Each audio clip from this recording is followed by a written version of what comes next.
7-pound smallmouth. No. And they made him fillet it. A smallmouth. Not a smallmouth. Not a smallmouth. Whoa, welcome back. I'm having all kinds of trouble today. We're off to a great start, buddy. Yeah, we are, aren't we? Yeah, started out some technical difficulties, but we got it, hopefully. Welcome back, guys. It's been a minute since I've done one of these, and today I have a good one. I have a great one, actually. His story, y'all will hear. From what I know, a little bit of it, it's pretty amazing to me because I'm a fishing nerd. So okay, well, that makes two of us then. So it's very interesting for me, and I don't know. I might title it "Switching Sides." Well, that'll generate some interest for sure. So today we have a Randy Doman. Hi, Eddie. Thanks for having me. Yes, sir. Yes, sir. Randy Conlon calls you Mr. Conservation himself. Yes, he does. Yes, he does. And you're fresh off a win, aren't you? I am. I had a good weekend on Lake of the Ozarks. Certainly didn't sack any great big weights, but it was good enough. Yeah. In a tough derby. It's usually pretty tough up there in the fall anyways. Yes, absolutely. Yeah. And actually, the way I like to fish, I like the grinders better than the slugfests. I seem to do better in those. Same. Yeah. Same. I've noticed that this year really showed me that I'm better in those as well. Yeah. Because usually them slugfests, everybody's got them. Yeah. If you need 20 pounds just to get a check, then I'll just donate my money and wish you well. But if it's 11 to 12 pounds to do well, I can be competitive. All right. So for those people that don't know who you are, who is Randy Doman? Well, I am just a guy who loves to fish. You mentioned the story. Most people know that know me. I've been 28 years with the Missouri Department of Conservation. I just retired in January. After 28 years, I was in the law enforcement branch. Okay. So I was a conservation agent. Yes, for sir. 28 years. That's the part where I said switching sides. Which, I mean, to be fair, it's I don't know why people are so scared of conservation agents. You know, it's part of it is the same feeling you get when you pass a trooper or a deputy on the road, and your heart rate kind of skips a little bit. Even though you're not doing anything wrong, yeah. You're like, uh-oh. And it's the same when people see us. Okay. Most time when we check folks, and I say we, I'm retired now, so it's they. But anyway, it's just a natural reaction. When I go to other states and I see the game warden, I'm like, I didn't do anything wrong, but that initial reaction is like, do you get that reaction now that you're retired or no? From our own guys? No, because I know them so well. Yeah. I saw Matt Smith at the Big Bass Bash and, had a good conversation with him. I was happy to visit with him and catch up. So, yeah, it's all good. That's pretty funny. I don't know. Some people know that I'm a trucker, and that'd be like a trucker going to become a state trooper or backwards, vice versa. And a lot of people have that perception, and I certainly get it. But I can assure you, Missouri has about 200 conservation agents, and the vast majority of them, for the entire state. Dude, that's nothing. Yeah, 114 counties and only 200 conservation agents, and so. But the vast majority of those folks, Eddie, they start out just like you and I did when they were kids. They grew up hunting and fishing, the love for the outdoors, a good sense of right and wrong, and they found a way to make a career path out of spending time in the outdoors. That's what most of us got into this for in the first place. We loved hunting and fishing, camping, hiking, all the things. Yeah, I actually, when I was about 7th grade, that was like one of the career choices. It was a conservation agent. Mm-hmm. And my dad, a couple of years after that, got a hefty ticket for something he shouldn't have been doing in the first place. And kind of like I was already preteen, so it's like, like kind of set me off. Yeah. But I think it would be like now looking back as an adult, would have been a good choice, I think, because you could leave me outside. I don't care if it's raining, storming, snowing, don't matter. Just leave me and I'm happy. You know what I mean? And it was the greatest profession I could have ever chosen, and I worked hard to get there. Back in '96, back in those days, there was 1,500 applicants for 20 positions. Wow. So you had to really work hard to get in. And I didn't make it for the 96 class, but I made the 97 class the second year. And looking back, I honestly do not know what I would have done different. It was such a wonderful career. I worked so hard to get there. and I wouldn't trade it for the world. It's the best, in my opinion. I'm biased, of course, but it's the best career out there. You get paid to work in the outdoors. Yes, you enforce the laws, but you also help people enjoy the outdoors. And you get to do so many different things. You get to teach hunter education. You can do a radio show. You get to catch people that are intentionally violating the law. Yeah. And there's plenty of those too, unfortunately. There is. But there's still the vast minority of what agents run into out there. 95% of the people they contact are doing things right, good people. Most folks, honestly, are happy to see them. They may get a little nervous, but they're not doing anything wrong. Yeah, exactly. If you're not messing around, like I got stopped on Table Rock by the Water Patrol, and they had an agent, conservation agent with them. And they just stopped me like, hey, how you doing? Not Table Rock, my bad, Stockton. Yep. And they checked my fish, I had a couple walleye and everything was good. And we just talked and they're like, are you doing all right? Because it was like 100-some degrees outside. He's like, are you doing? I'm like, yeah, I'm fine, Like, do you need any water or anything? I'm like, no, I'm good, But I was kind of nice, And then me being like, I try not to do nothing stupid. You know what I mean? Whenever Don't we all? Yeah. And then like, I was there with my son, and he's 9. And my son seen that interaction with the conservation agent and the water patrol guy. And at first he got kind of like tense, I'm like, of course, buddy, it's all right. And I had a normal conversation with these guys. They joked and laughed, and we had a good time, and they went on their deal, And I was just after that, he's like, Dad, you weren't scared? I'm like, what am I supposed to be scared of? I'm like, we got life jackets. We got fire extinguishers. I'm like, you're wearing a life jacket? We're good. Yeah. Fish are legal. I'm like, what's there to be scared of? He's like, I don't know. Grandpa's always scared of them. I'm like, that's another story for another time. Once you get a little older before you tell that one. Yeah. I mean, it's just my dad's dad generation. They kept everything. You know what I mean? And a little bit backstory for me. My dad comes from the Soviet Union. Okay. And back there, the laws are more of suggestions. So like if you break a law, like he would tell me stories all the time. They would go fishing and they'd throw dynamite. And yeah. Okay. That's probably gonna get in trouble doing that over here. I mean, here, you're getting arrested. That's yeah. But like it wasn't that bad. But he got a ticket for a couple short fish. But anyways. It was well deserved. I did it like when he brought it home. I wasn't with him on that one. Yeah. And he come home. He's like, oh, yeah, these cops, this, that. I'm like, what'd you do? He's like, this. And he just started going off on cops. I'm like, they don't just give you a ticket for no reason. Right. I'm like, hand me that thing. So I checked over. I'm like, you know better. Yeah. I'm like, but only little ones were biting. I'm like, I don't care. Like, there's a limit for a reason. And and he would tell me that like they also have conservation agents and everything over there too. But what they would do is like they'd collect like 200-300 fish to take home and then like give it to the villagers. But if they got caught by a conservation agent, they'd just give them like 5 to 10 fish and they're good to go. And I'm just like, okay. Yeah. I'm like, wait a minute. Yeah. Try doing that here. I don't know. Yeah, that ain't gonna fly here. Yeah, not only you getting busted for the fish limits, you're probably gonna get busted for bribery too. Yeah. And the agents better darn well not be taking it too. Yeah. And then they don't hear. So yeah, that's a good thing. And that's what I was telling my boy. I was like, and there's nothing to be scared about.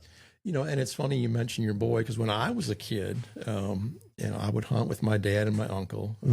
Growing up in Iowa, we'd hunt Putnam County, Missouri, right on the Iowa line, just north of Kirksville. And Roger Peacher was the old agent who checked us back then. And I can tell this story now because Dad, he knows. And, they weren't always the most law-abiding back in the day. You're talking early 70s and stuff.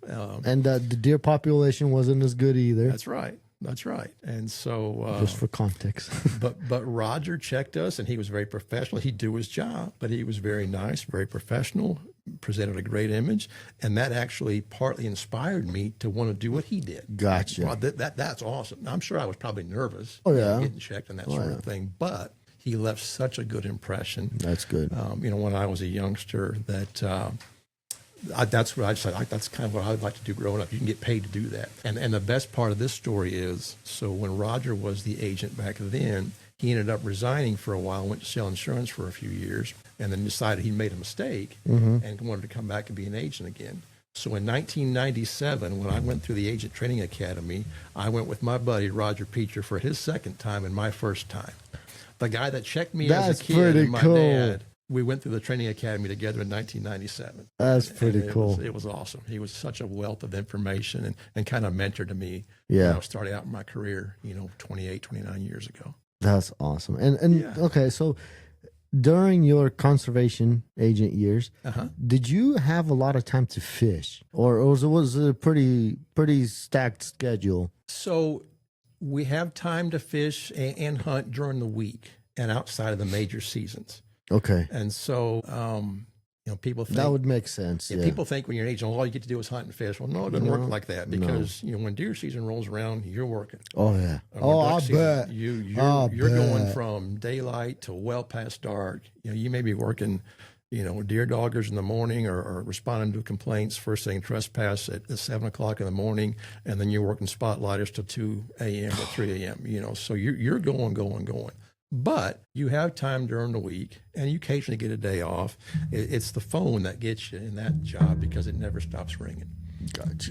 Daylight to dark. You may have been out till 3 in the morning working spotlighters, and this thing is starting to ring at 7 o'clock the next morning with something else going on. And so it does.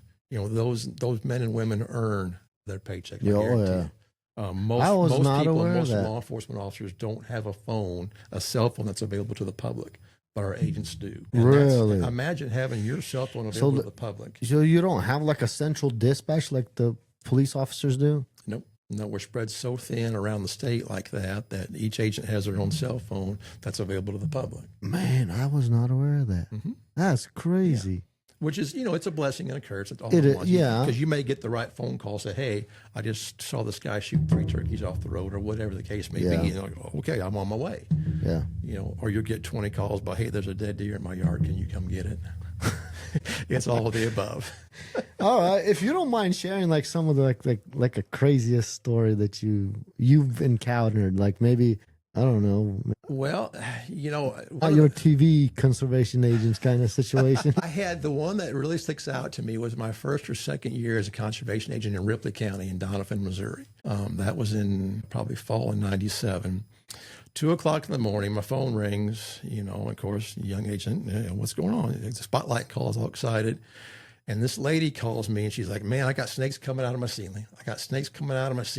You need to get over here right now. You got to do something about this. There's snakes coming out of my ceiling. So this is 2 o'clock in the morning. I'm thinking, and back then, cooking meth was the big thing and all that. And we were having a lot of issues with methamphetamine production and that sort of thing down there. I'm like, good Lord, this lady's tweaked out of her gourd and she's seeing snakes coming out of the ceiling. Like, wonderful. But being a good, studious, responsive agent, I suited up, got my uniform on, got in the truck, went out there, and I'll be darned if she did not have 2 black rat snakes in the ceiling tiles of her trailer that were coming out.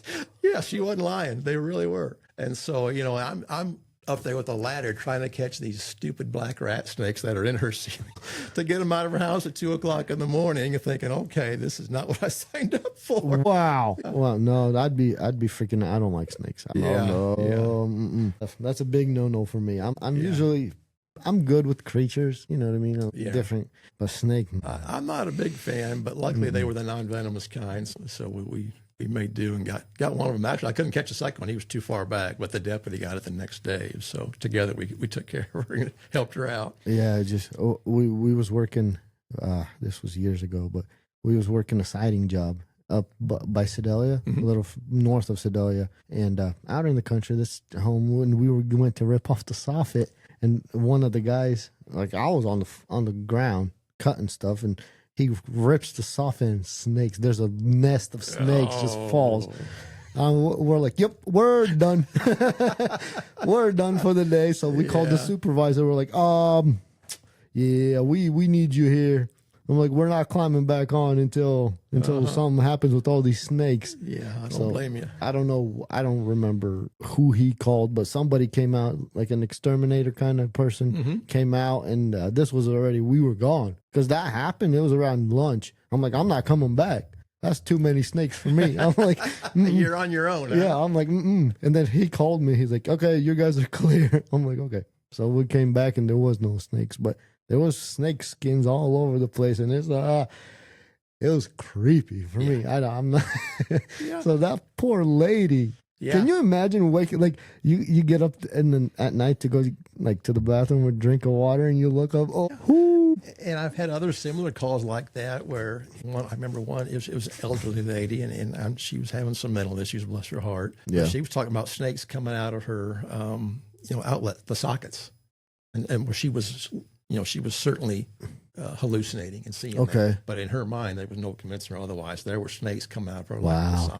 So you try and talk to her and work her through it, and there was just no convincing her that that's not real life. But in her mind, it was. So there's a lot of that. You learn how to deal with people of all shapes and sizes and backgrounds in that job. That's really what the job. People think it's a job working with animals. No. Being a conservation agent is a job of working with people. You work with people. And then you get angry ones and all the above.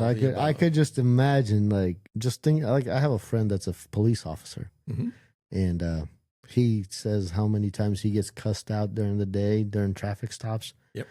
And those are traffic stops. I just could imagine people that are like spotlighting or doing. Oh my goodness. Looking back on my career, the ones that usually gave me the most crap were the litter bugs. The ones that were on the river dumping their bottles or dumping their cans or tossing them in the brush or whatever, and you'd catch up. One, they were half drunk in the first place. Yeah. It was usually hotter than all blazes in the summertime. And they were the ones that were usually the most mouthy and the most argumentative. It's like, Did you have to arrest anybody, or you guys can't arrest people? No. You guys can? Yeah. I don't know. I keep saying we. Conservation agents are fully licensed, post-certified law enforcement officers. Oh. We have as much training as the Highway Patrol. Gotcha. Yeah. So okay. We go through a 1,200-hour, I think that's what it is, a training academy, 6 months.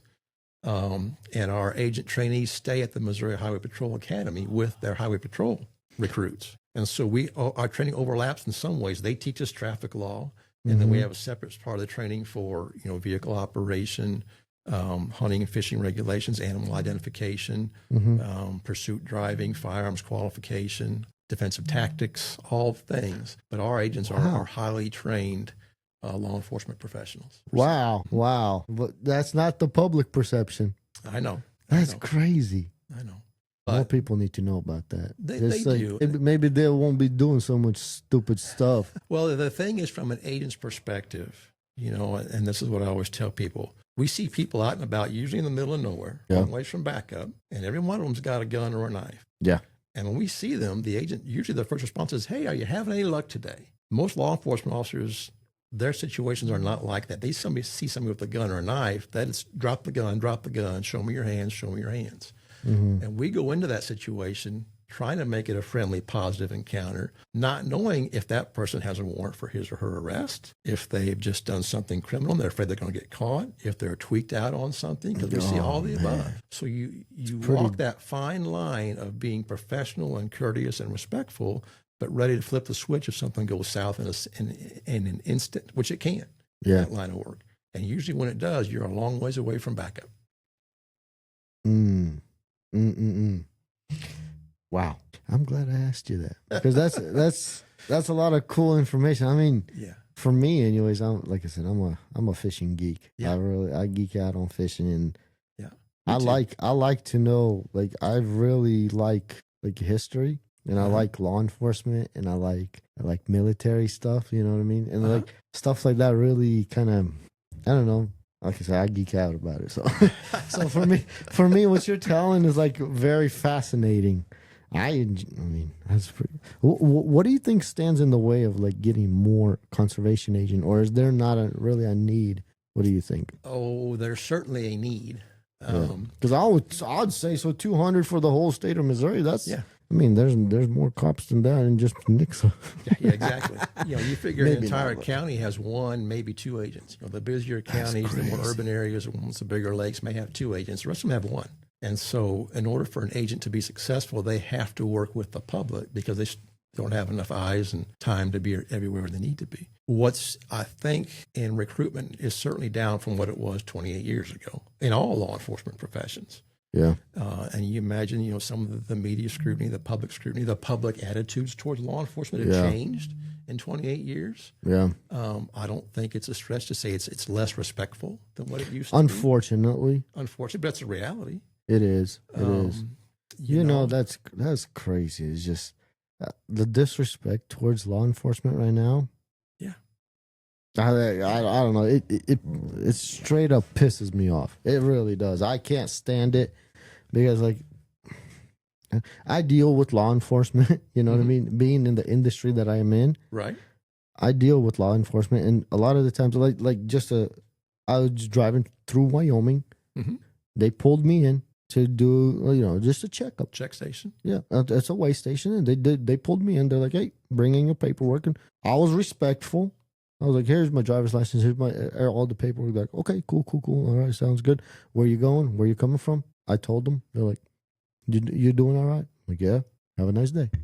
Done. Just like that. Just like that. I don't say, "Why'd you stop me? Why the start cussing out." I was like, "You're asking for it." Yeah. Like, if you just be respectful. Same thing with conservation agents. There was one time, I'm going to tell you this story. There was one time I was fishing below Bagnell Dam, and I was on the left side of the orange line down there, but I was casting past it. Okay. Which, in all fairness, I got a ticket for it. All fair. I was respectful. I knew what I did, and I knew what I did was wrong. Because there's an orange line and then there's a yellow line that you can't cast past. Yeah. But no, my lure went past it. You know what I mean? And then whenever the conservation agent, he's like, I wasn't keeping any fish, so I didn't have any fish to get in trouble for. Right. I got in trouble for the trespassing part. Yeah. You know what I mean? And it's all fair. It's all fair. And myself and my brother, we was down there. And I mean, a lot of people are doing it. There's just not an excuse for you to do it. You know what I mean? Well, and what you're describing, Eddie, you're not the only one, I can assure you. Oh, yeah, I know. The temptation. You see them jumping fish. over there and everything. You're like, And that's one of the more common violations that we have, county, I guarantee. Oh, yeah. It's too tempting for a lot of folks to resist the chance to catch some of those fish. I was about 19 or 20, somewhere in there. And then the agent was super nice, and he even laughed about it. He's like, "Boys, like, you know what you did." Yes, sir. Yes, sir. I'm betting it was either Rich Robbins or John Dankins back in those days. I don't know who he was, but you're not that old. It may have been Eric. It may have been Eric Swainston. Anyway. This was like 12 years ago or something. Okay, well, no, it wouldn't have been Rich and John then. It probably was Eric. Yeah. Yeah, he was really nice. He was really nice. He's like, "You got any fish?" I'm like, "No, sir." Yeah. And he's like, "Yeah, I know. I watched you release one." I'm like, "Yeah." Yeah, I'm like, "I'm not keeping anything." And he was really cool about it. And the thing is, I was respectful back. You know what I mean? And a lot of the times, if you're doing something like really, really petty, a lot of the times you'll just get a warning. Yep. You know what I mean? Yeah. But like that, I get. All fairness, I done messed up. Yeah. You know what I mean? And he said that, like, if I would have just made like a cast or two and then just went back to fishing normally, he's like, I wouldn't even said nothing. But I was standing there for a couple hours doing this. So. Well, there you go. And I was just like, you know what? Yeah, you're right. And like, there was the other dude. So there was me, my brother, and two other guys that you could say got caught. You know what I mean? Because this is literally what happened. The other dude was just cussing and freaking yelling, and I'm just like, me and my brother just like, just be respectful. We got our ticket, and we didn't even like. The other dude had a list of crap. We just had one line: trespassing. I mean, yeah, it's still $200, but still, you know what I mean? Yeah. But it was easy. even though it sucked. You know what I mean? Well, sometimes just take your medicine and then go on about your day. Exactly. And it's not like it's hurting me. You know what I mean? It hurt my pride, for a little while. Nobody likes getting a ticket. No. I mean, I got traffic tickets when I was in high school and a young college kid. Nobody likes it. No. We all, probably everybody's been there in some form or fashion. Oh, yeah. And then But just, you can just either be take it respectful. or you can escalate it and make it a lot worse. Yeah, and just be respectful. Yeah. That's all it takes. Is you be nice. And another story is I got pulled over on Truman with the jet ski.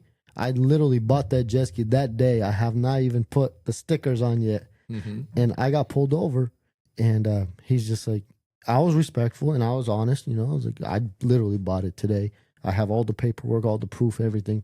And then he's just like, show me. So I showed him the proof because I put it in a Ziploc bag. Put your documents in a Ziploc bag in your boat, people. It'll save you a lot of headache. I bet. And I just handed it to him, and he checked my certification, you know, the boater safety. And he's like, all right. He's like, just make sure, you know, next time you come out, before the next time, you have your stickers on. I'm like, gotcha. Yeah. And that's it. He could have been a mean guy and gave me a ticket for it, and he would be in the right to do it. Mm-hmm. But he didn't. I was respectful. I was nice and respectful, and he just he's like, all right, just, you know, he's got bigger things to do. Exactly. And even, you know, I spent the last 6 years of my career, I retired as the chief. For the last 6 years of my career. And of course, with my jet, I fish a lot where you're talking about below Bagnell, the Osage River and stuff. Yeah. And I've been checked twice by Water Patrol down there to do boat inspections 2 years in a row. And I didn't tell them who I was. There's no need for There's that. no need, I'm not going to flash a badge. I hated that when the other cops did that to me. But anyway, I went about, you know, let him check me, fire extinguisher, life jackets, stickers, all the things. Never a problem either time. And at the end of the contact, I said, man, you did a good job. I said, by the way, my name is Randy Doman. I'm the chief of law enforcement for the Missouri Department of Conservation. And they're like, oh, why didn't you say something? I said, because you're doing your job. Yeah. You're doing it quite well. And I'm not doing anything wrong. And I expect you to do your job. Exactly. And it's like, plus you're off duty. Yeah, join the day. And I understand they got a job to do, and by all means, do it. Keep the waterways safe. Exactly. Yeah, there's a lot of those kind of situations where I know some guys a while back. You probably heard of this, the paddlefish scheme over there with when was it? I'm familiar. What was it? 2012, 2013. Was it Operation Roadhouse? Yeah. Yes. Yeah. I remember Oh, quite well. oh man, Yeah. and so many people were mad about that. I'm like, hey, y'all, there's a limit. There's a limit in the commercialization of that resource. Oh, you want, like, I don't know all the situation what went down there, because by then we were doing everything. Plus, I was already old enough to where I kept my dad in check, and now my dad's older. Yeah. You know, and every time it's interesting how that works, how much influence kids can have on their parents. Because like by now, my dad checks every fish, and if that fish is even like, say, limits 10 on a crappie, if it's not 10 and an eighth, he won't keep it. And it's not because of that ticket. That's already after, because after we seen him do it again, you know, and I'm like, Dad, come on, you know, and then we made him feel guilty. Yeah. You know, and then that influence from us boys, because he has 4 boys and a girl, and the girl that she don't fish, she don't do nothing in the outdoors. The 4 of us, we made him feel real guilty. You know what I mean? Every time, and then we would throw the fish out, and then he'd get mad at us. I'm like, that's perfectly legal. And then now, if it's not over, he don't keep it. Really? Okay. Yeah, and I'm just like, that's so cool though, how much influence we had on him.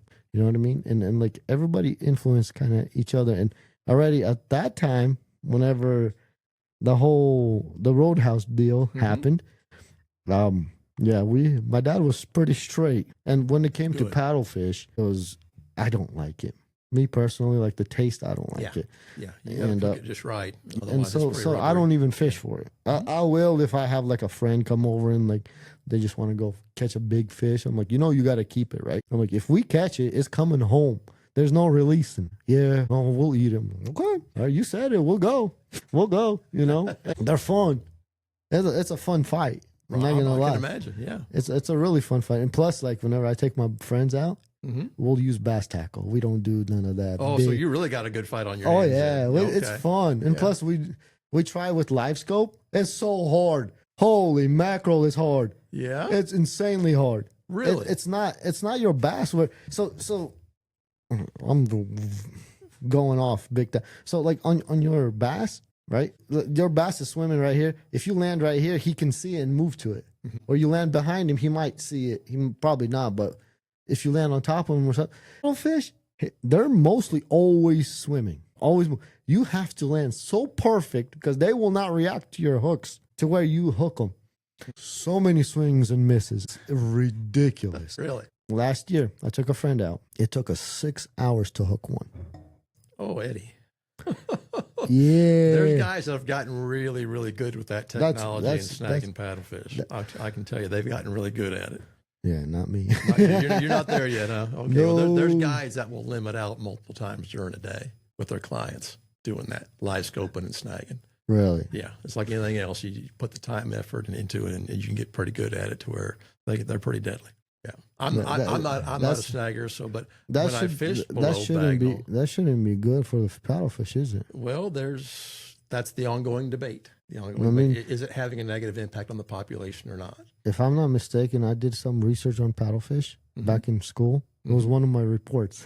Was it? Yeah. Okay. And it takes to reach adult size, doesn't it take like 20 years? Yeah. Yep. A long time. And that's a legal limit. Yeah. 34 inches or whatever it is nowadays. Yeah. That's a long time. Yeah. That's why our staff and our department works so hard to protect those fish. And I mean, taking out, I don't know what the guides will do if you say multiple trips, taking out 20 fish a day per boat can't be good. Well, then that's why, I keep saying our fisheries biologists, they're doing the studies and that sort of thing to see, is it having an impact on the population or not? Because, I mean, I don't know, the bass are kind of declining too, like in the weight size, at least from the last few years, I could tell by Table Rock. I remember back when I was like 10, 11, we went snagging, we'd catch a 60-pounder plus every time, a big ones. And that was around Lake of the Ozarks kind of, region. I mean, I know there was a record caught last year or the year before, something like that. Yeah, I think it was 2 years. I was still working, so I think it's been 2 years ago. Okay, and that was a record caught. I don't know. I don't follow it very much, but they used to post all the time, like giants, just giants. And I haven't been noticing that very often. Yeah, it just depends. It's a short, 45-day season? And it seemed like every year you'd see pictures of the guy, with his arms out holding up the two big ones like that and stuff. I can assure you that the guys that really have gotten good with their live scoping have gotten good at targeting the bigger fish. Really? And learning how to snag those. It's something I know the department is very mindful of. Yeah, I don't know. I know some of the guys are going to hate me, but I think the limit on how many trips a day a guide can take probably will help. Or maybe, I don't know, maybe a bigger presence of conservation agents. Well, I can assure you they work the heck out of them, especially, you're talking about the Warsaw area especially. Warsaw, I mean, I know that Rock, Cape Fear. Cape Fear, they work it hard, but it's a 45-day season. And, 1 or 2 agents per county, they cannot be everywhere at all the time. And then you're also isn't it Turkey? Yep. Going on too, so they can't cover everything, but they do their best. But there's a variety of tools the department can use to protect that resource. You can shorten the season. You can change the length limit. You can, do those sorts of things. Yeah. But they like to make those decisions on whether or not to do that, and rightfully so, based on facts, based on data. Yeah. Is there data that shows the fishery population is suffering as a result? If there is, you can rest assured they will make changes to the regulations to protect the resource. But to do it based on speculation or, that can't be good. Typically, they like to make a little bit more scientific-based decisions before they make a regulation change. No, that's fair. Yeah. Good to know. So on that note, the limit on spotted bass on Table Rock is supposed to go down to 12. I'd heard that. Did that get approved, or I believe I know it's being discussed. It's been posted. I don't know. You can't believe everything that's posted on social media, but the post that I've seen, starting March 1st. Okay. Well, it must have got approval from the commission then, because any regulation change like that requires the Missouri Conservation Commission to approve the regulation change. In which case, the fisheries biologist probably for that lake gave a presentation at a commission meeting after going through the regulations committee with a presentation and presented all their data to show why this would benefit the fishery or not. And if that, and again, I've been retired for a year, so I'm talking about things that I'm not a subject matter expert in anymore. Yeah. If all those steps were taken and the data showed and the commission agreed that the fishery population would benefit from that change, then they approved it. And so in your opinion, like lowering the limit on a fishery, like the length limit, say, like, what's the end goal of something like that? To encourage more harvest of that particular species. And so for is that going for largemouth, for bass fishing in general, the catch and release ethic has been so strong for the years. Yeah. Sometimes the fisheries populations can get stunted because there's too many. So that's what.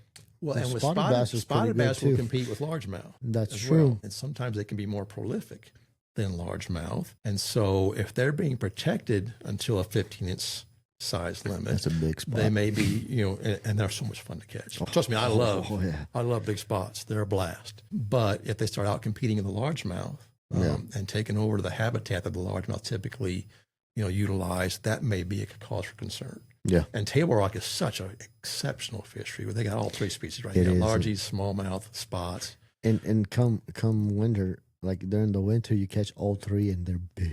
Yes, and they're fat. And they're fat. And they're full of shad. Yeah. And the spots are just. Trust me, I know. Last year, my dad and I were out there, and we got onto a school of like 100 of them. Mm-hmm. And I'm just like, Dad, just cast anywhere. Yes. Like, you'll get them, just cast anywhere. Because, like, at wintertime on Table Rock, it's a scoping deal. Yeah. Yeah. Everybody knows that, And, I mean, you can still catch them shallow. I've done it. Just throw a jig down the bank, you'll catch them. Mm-hmm.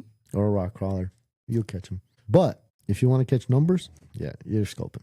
Yeah. And so we were out there, and there's spot after spot, and they're all 15 to 17, like big suckers. And my dad's like, "Do you think they're delicious?" I'm like, "Dad, I've heard they are." I'm like, "I've heard they are." He's like, "Why can't we take a few home?" I'm like, "Live wells back there." I'm like, "If you want to." Yeah. I'm like, "It'd probably help." It will, and that's okay. We ended up keeping our limits, We went home, and I was like, "Dad, whatever, just whatever you want to do with it." So he smoked some and he fried some, and he calls me. He's like, "Eddie, when can we go back?" I'm like, "What do you mean?" He's like, "They're delicious." I'm like, "Nuh-uh." Oh yeah. Like, you're kidding me. So we went out. This time I kept them. Yeah. And I ate.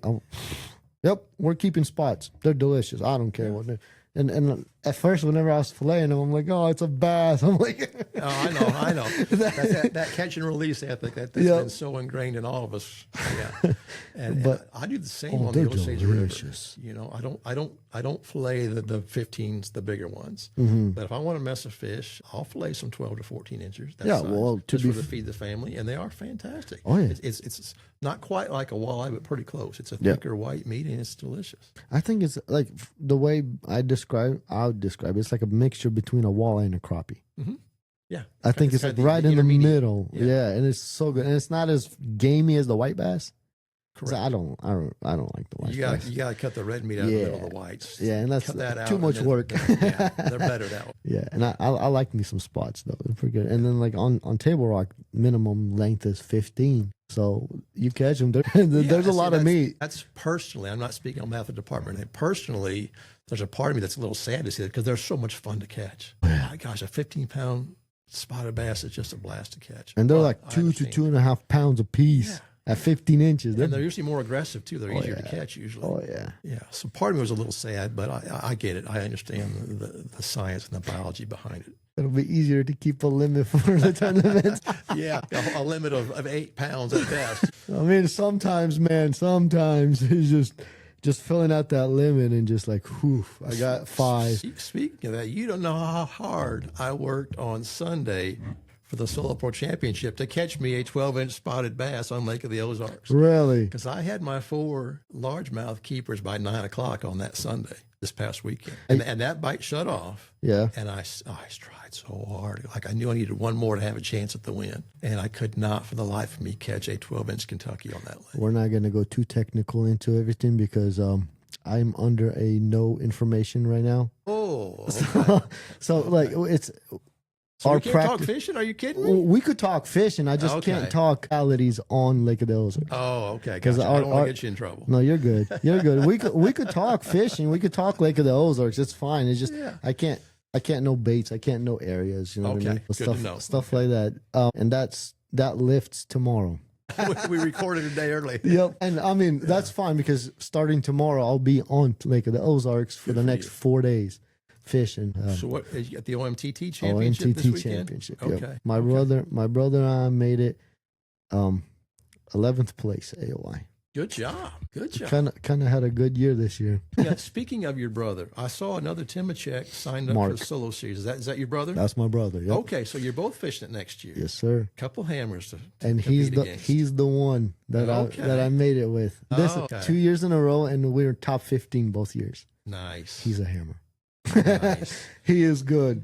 Like between the two of us, between myself and Mark, mm-hmm. I'm more of the scoper. Mm-hmm. He's more of the give him a jig. Old school. And it's crazy because he's younger, and he was the one that introduced me to Live Scope. Okay. Make sense.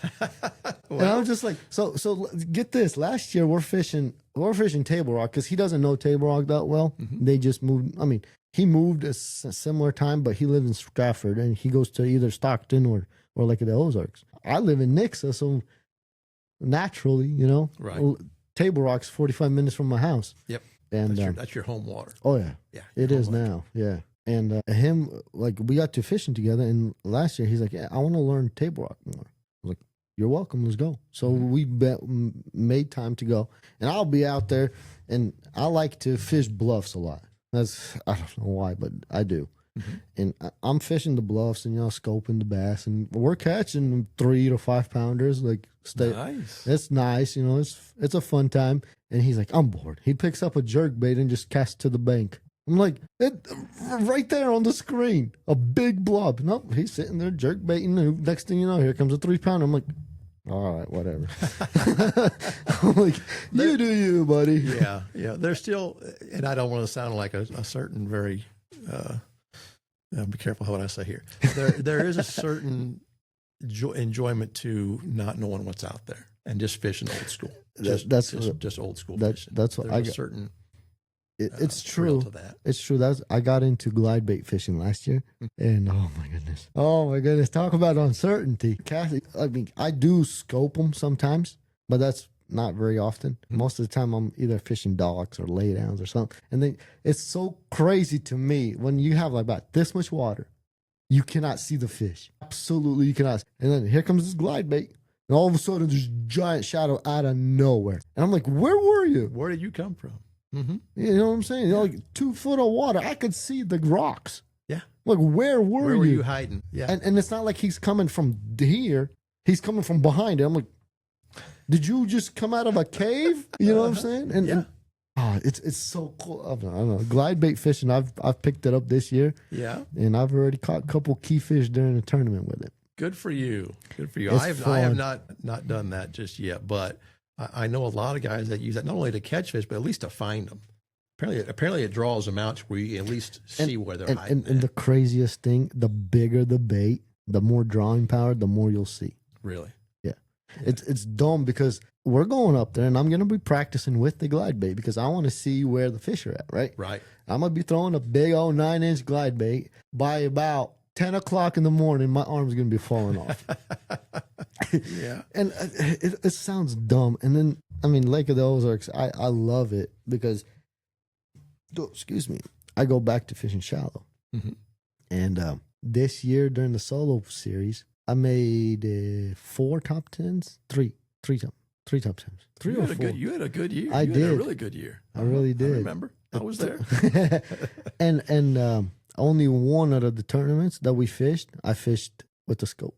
Good for you. The rest of them, I fished shallow. Yep. And it's funny saying that because we were fishing Pomme de Terre, and I actually scoped that lake a little bit. You were down by the dam on that one. I was. Yeah. I was. I saw your video. Yep. I was by the dam, and I scoped quite a bit on that one. Yeah, Okay, I remember. Sorry. 2 lakes I scoped. Yeah, Table Rock, obviously. Yeah.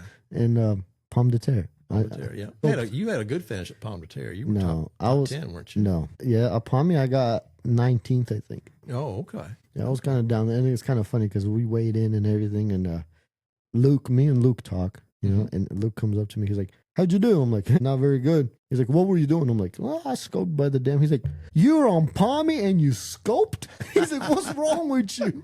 I was like, fair enough. Oh, that was actually my first time at Pomme. I've never fished really? that lake. Okay.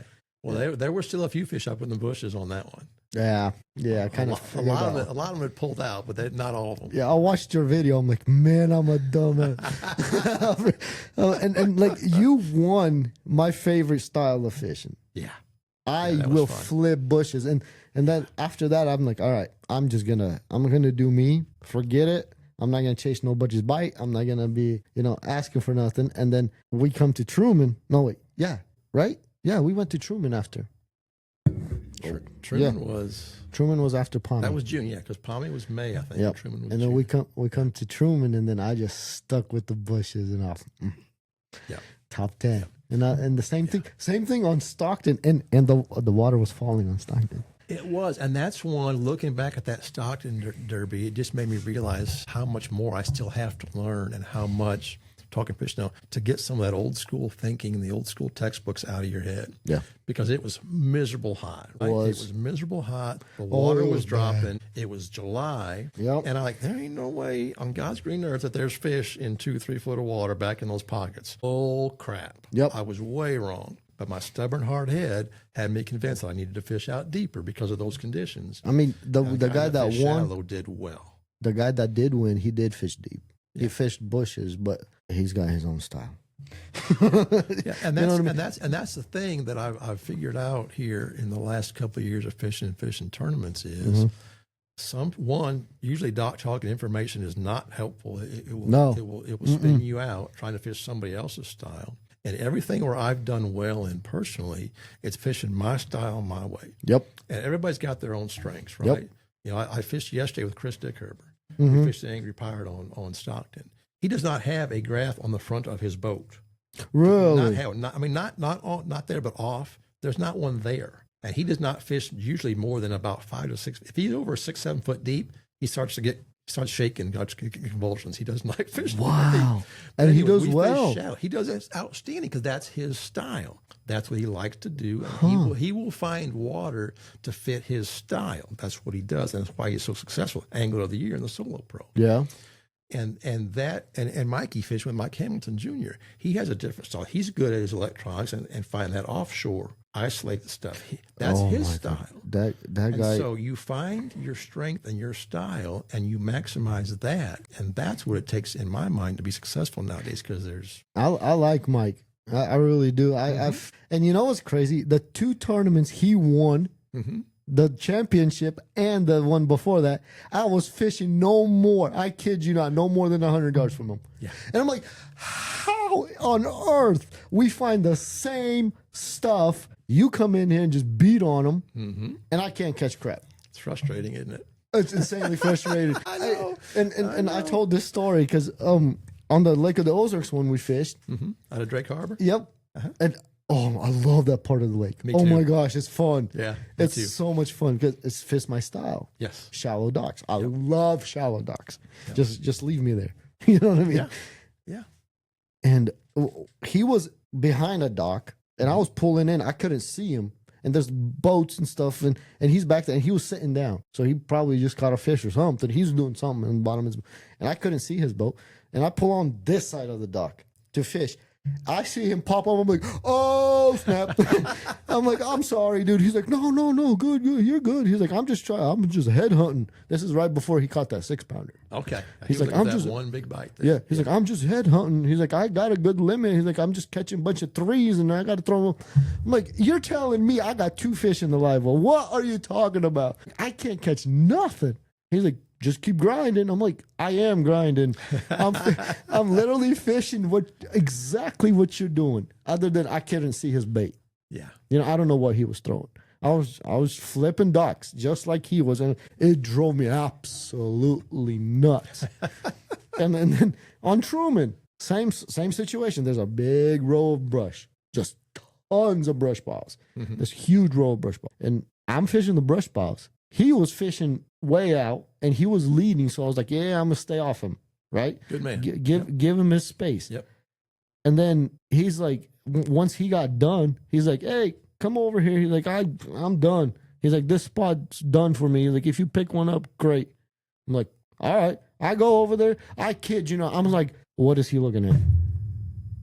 Yeah. You know what I'm saying? I'm looking at the screen. I can't figure out what he's looking at. Same brush piles. Yeah. And I fished those freaking brush piles. I couldn't catch crap. I'm like, either he found something off the brush piles or I don't know. I really couldn't explain. Yeah. And it drives me nuts that you could fish so close to the winner and not do good. Yeah.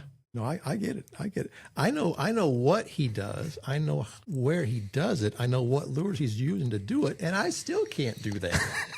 And I know all that, and I can't do what he does. And that again, that's his style. He's put the work in ahead of time to develop that skill set. And it's insanely frustrating when you know what, where, and how, and you still can't duplicate it. Oh, but you got it worse than me. I've not put the work in that he has either, and that's what it comes down to. And Mikey's always been good. Back in 2021 is my first time I really kind of met him. Yeah. And we were fishing the solo pros together. Mm-hmm. That very first tournament I fished at the Grand Lake one in 2021. Okay. I won that one up the Elk River. And Mikey he was a top 5 or top 10 right there behind me. And we fished like the Ozarks and he did great again. And I was feeling pretty good. Like, man, I'm off to a good start this year. And Mike Hamilton Jr. was always right there. I'm like, man, who is this guy? Who is this guy? So he's always been good. But in this last 6 months, 8 months, he's found another gear. He's on a roll. He's found another gear that really fits his style. But I also know that he's put the work in ahead of time in the off season to really hone his craft. And he won't get mad at me for telling this, but he studies a lot of the Japanese techniques as well. He watches a lot of those Japanese videos where they're extremely pressured fish over there. He studies a lot of that and learns how little subtleties in lure action or line or whatever can make a difference. And I think he's applied that over here, and it's working quite well for him, obviously, as we know. Yeah. But he's found another gear yet. He's got he's on the something. Sky's the limit for that young man. And then I like one of the docks, like so in Drake Harbor, one of the pockets we were fishing, there's docks line both sides of that pocket. Mm-hmm. So after I seen him, I went to the other side. I was like, hey, we're good. I'm over here. I catch a little guy. I look back here, rod bent over, flipping on about like a 3-pounder. I'm like, I don't understand. And then he just picks it up, throws it back. I'm like, oh boy. Yeah, he's having a good day. He's having a good day. I'm like, oh boy, he's about to kick some butt. Yeah, he did. And he did. Man. That was a good tournament, even though it was hot as I didn't like the time of the year, but I hope we go out of there again soon. I hope we go out of Drake Harbor again at some point because I'm like you. I love fishing. I've never fished that part of the river before ever. Me neither. And I got there and I'm like, oh my god, this is awesome. I have, but I fished for mostly catfish and crappie up there. Okay. Oh my goodness, there's so much catfish up there. It's I caught several on my crankbait. Yeah, I got all excited until those whiskers showed up and it starts rolling on my line like, ugh. Yeah, and then I actually saw you out there, and and then I saw you out there. I saw Mikey out there, and I saw Luke Ruth out there. I'm like, I must be in the right area. I must be doing something right, but I guess not. I mean, 2 tournaments in a row, I had the area down. Yeah. I just couldn't figure them out. Yeah. It blows my mind how, a little brain that big can just make you go nuts like that. Yeah, sometimes they want a certain thing, and there's nothing else you can throw that's going to change your mind. This certain lure presented a certain way. That's part of the excitement and the fascination of this sport. Yeah. Is figuring out the puzzle. What's going to work on this day?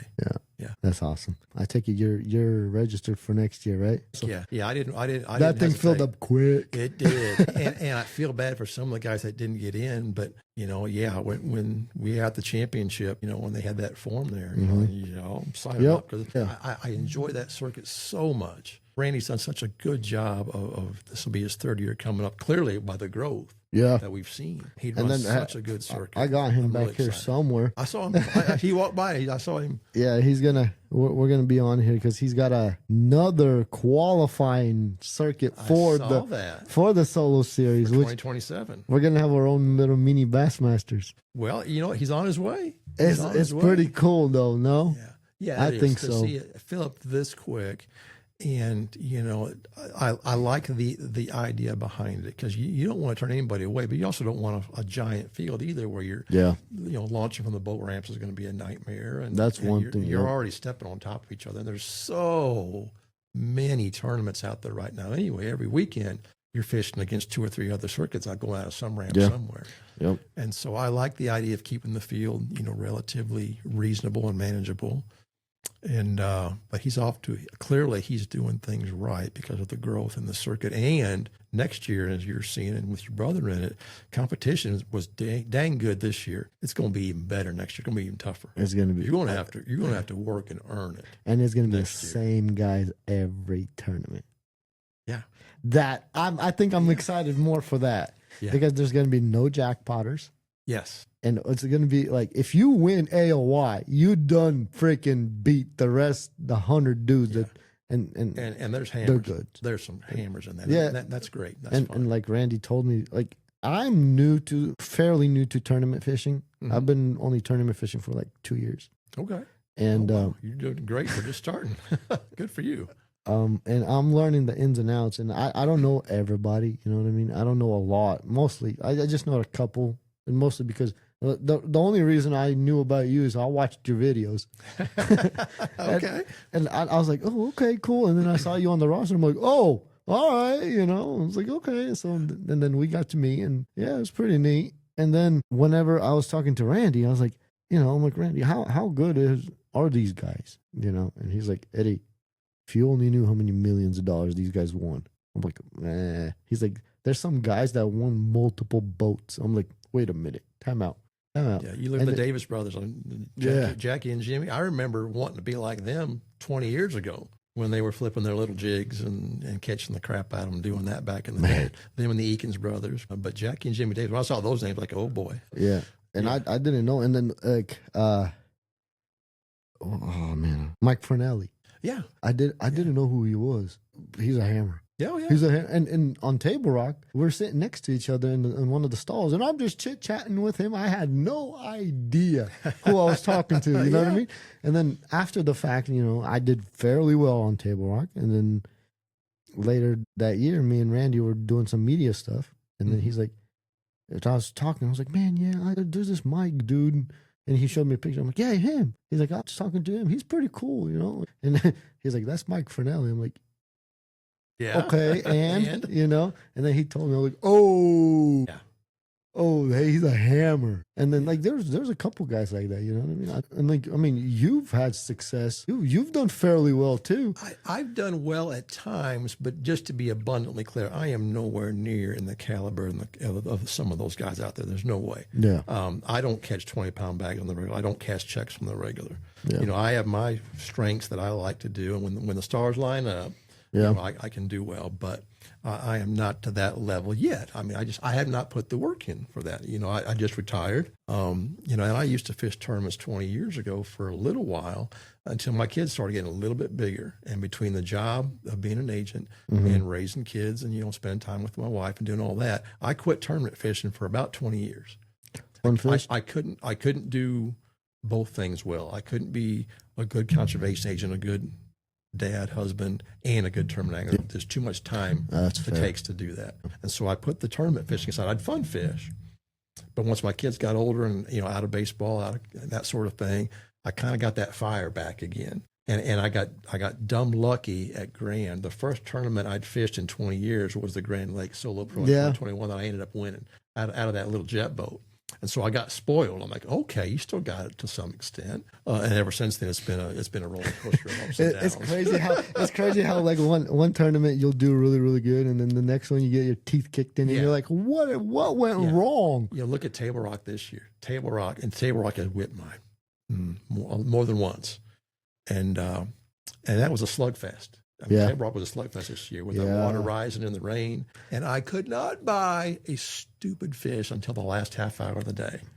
And nothing, wigglewort, rock crawler, flipping the timbers, strict baiting points, all that, none of it worked. I finally caught a couple in the last half hour of the day, flipping the back of a creek where they'd finally moved into where that incoming water was. But I get so frustrated, like you say, when on a lake where you know you're going to need to catch a bag. You know they're biting, and you still can't figure them out. Yeah, that's Lake of the Ozarks for me. That's my nemesis. Oh my goodness, dude! I'm saying that right now, and watch me win. That's gonna be nuts. But like Lake of the Ozarks kicks my butt, and I know you're gonna need 24 pounds. Like a lot of during the springtime, over 2 days, maybe. Well, yeah, maybe this time of year. But during the springtime, whenever we fish the AIAs up there, I'm not doing that. I'm fishing Table Rock next year. Forget it. I'm not going back up there unless I have to. Yeah. But in the spring, you need 24, 25 pounds. Yes, and then you catch 13, 15 pounds. You're like, what's the point of me weighing? Get a check. It's crazy. And last year, actually, one of the tournaments, me and my brother Mark, we ended up having 15 and a half pounds or something like that. And I'm just like, the last tournament of the year, I'm like, Mark, maybe you should just go home.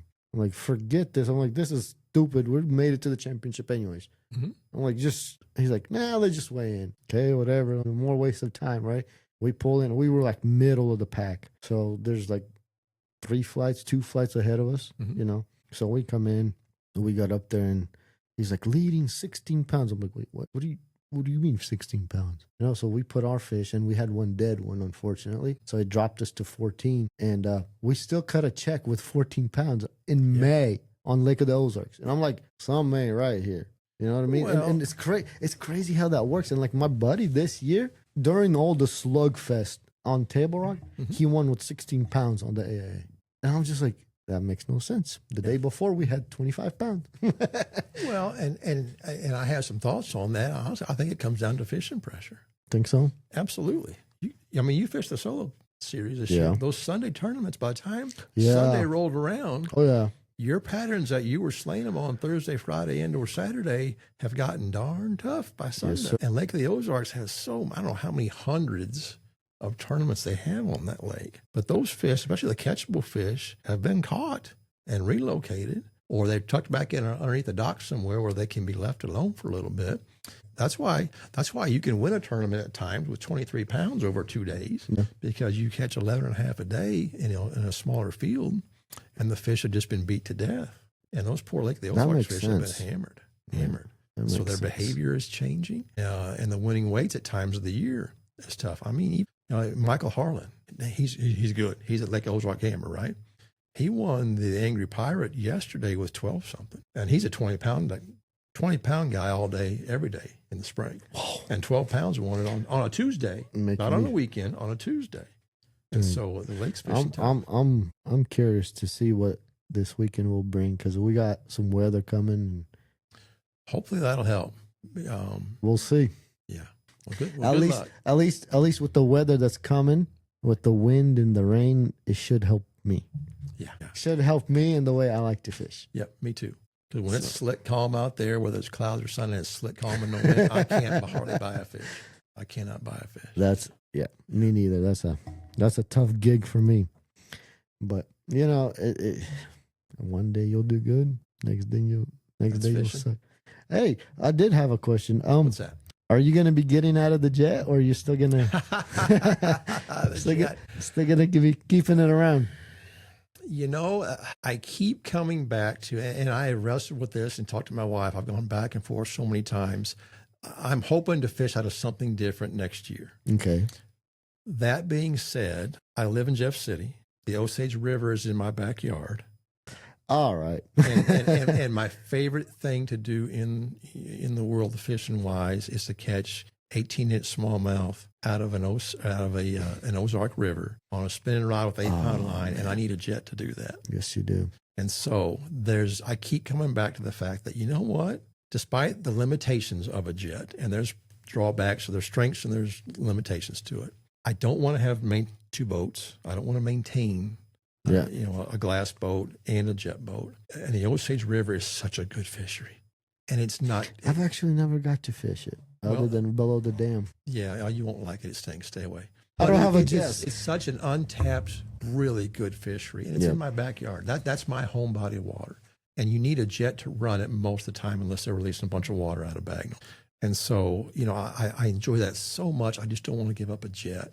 The challenge is when we fish lakes like Truman and even Grand especially, and the Lake of the Ozarks, obviously, when the big boats are out and the lake gets rough, that jet is not the place to be. And now Table Rock is getting to that. Especially when we go out of Kimberling City. There's times where I can't go 2 miles more than 5 miles an hour in that jet because the boat's just bang, bang, bang, bang. And it's getting worse every year. Yeah, and that's getting the big cruiser boats out there too, the big wake boats and that sort of stuff. So to your question, still wrestling with it. Huh? I am. I've talked to a couple of dealers. In fact, I talked to one on the way down here today. I'd like to get a little bit bigger one. I think maybe a 1960. Legend SS makes a jet boat with a little bit bigger motor where you got a little more range. And so I've been looking hard at those, but they're not waterproof. And I get so tired of taking all my tackle out after a rainstorm and everything's wet. That's such a pain. And I do like to fish shallow, like you. I like to fish shallow. And in today's world of tournament fishing, in my opinion, it's not so much more about who knows the seasonal patterns best. It's who can catch pressured fish the best. Ooh, I didn't think of that. In my opinion, that's actually you're onto something there. That's my observations are. The guys that consistently do well, they're usually doing something that the books tell you not to do. They're fishing in 2 foot of water in July when it's 100 degrees out. I was actually fishing. When the book said fish the thermocline, fish 10, 12 foot, 20 foot deep. I was fishing so shallow, I had to put my poles down onto the deck because I have talons in the back. So, and if I leave them in, they will, like, the boat sits at an angle to where it'll touch bottom. So I had them laying on the deck. I had my motor trimmed up and jack plated out of the water completely. And my trolling motor, I did that trick that Luke showed with the flip-flop. So you put the flip-flop under your... I kept it low enough to where it wouldn't pop up. Right. But you put your flip-flop under and but your prop is in the water, but like it's flicking the top. The top is flicking the water. And that's how shallow. I was so shallow that there were a couple times where I jumped out of the boat and pushed it off. Yeah. But I was kicking up mud. There was mud trails everywhere. But I was catching them. Yeah, and that's probably why I like the jet too, because I like to fish that way as well. I use a little piece of 2x4 to pull the trolling motor up and set it down to where the prop is just barely under the water. And even in my jet, which is a flat bottom on the back side. And I have a shorter. I have a 54-inch Ultrex, and I got that sucker shoved way up there. I mean, that's my brother and I. We grew up fishing shallow. So. And there's a lot of guys that do well. Again, Chris Dickherber's one. Yeah, I didn't know he has no screens up front. That's pretty cool. Not a one. And you see how successful he is. But that's his style. He will find parts of a lake. That's part of why him and I usually find the same water. Usually we're fishing the same water together because we both like to fish that way. Yeah, I actually ran into him on Truman whenever we were fishing up there. Not the championship, but the June tournament. Yep. He was coming out of the bushes. I was going in. Yep. And we're like, yep. I was like, hey, you mind if I go behind you? He's like, you're still doing something different. I'm like, fair enough. He was out there throwing his Chapo. That guy in a Chapo, man. You give that guy a Chapo and a crankbait, and he will catch fish somehow. I was throwing a Chapo the other day, like a week ago. And I was throwing the Chapo around, and I would get him blown up. And I feel them pull the Chapo, but I wouldn't hook him. And it drove me nuts. Yeah. I was so mad. And it was like 4 in a row, and they were big. They weren't small fish. Really? What's that like, Eddie? Try losing those on Championship Saturday. For $10,000 on the line, and you get 2 of them that pull off the boat, and 2 more that pull out halfway to the boat with your only spots you got. Did you figure out why they come off like that? Did Chris tell you? No.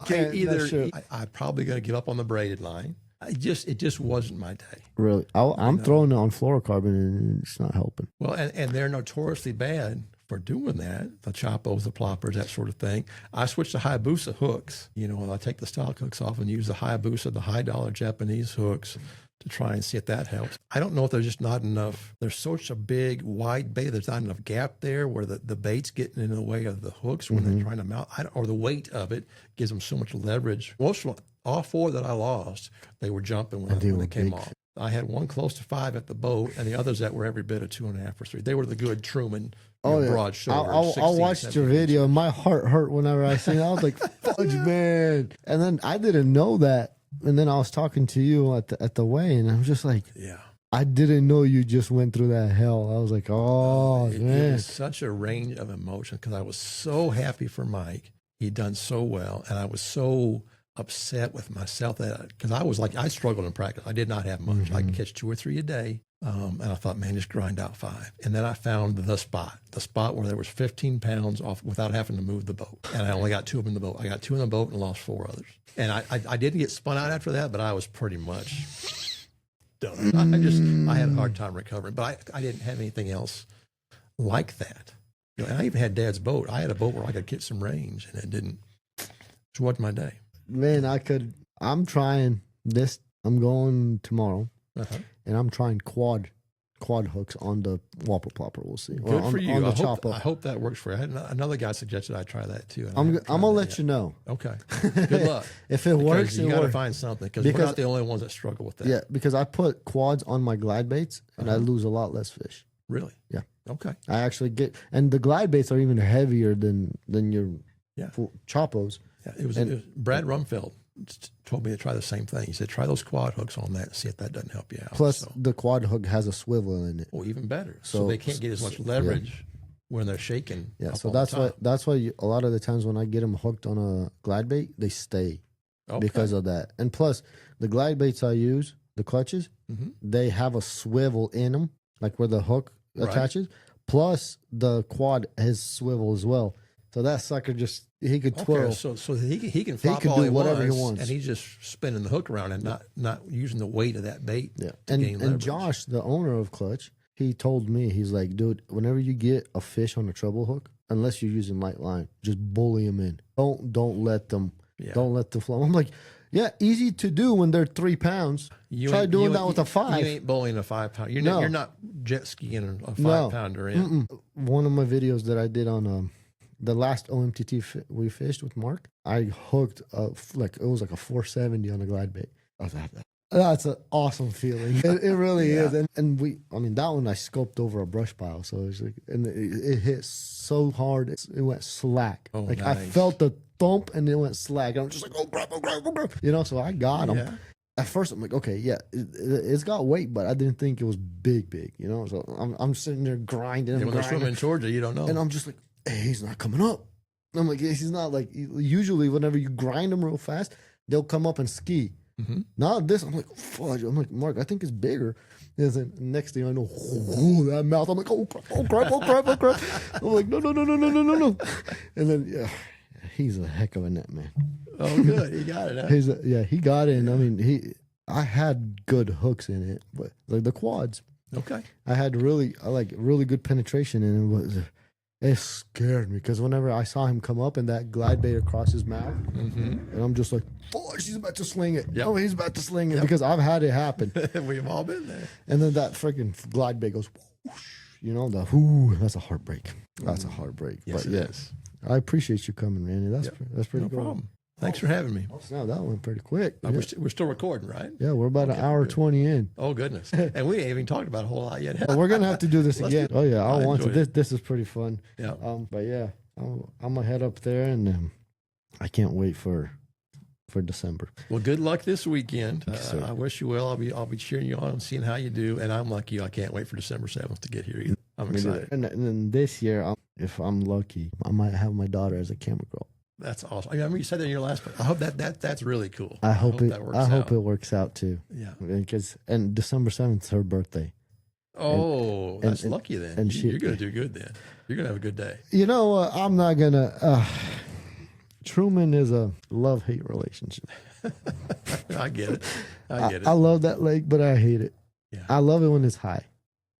Mm-hmm. When the water's high, I freaking love the place. Whenever it's low, I'm just like, yeah, just take my money. I don't know what to do, especially when going there in December. I have absolutely zero idea what I'm going to do.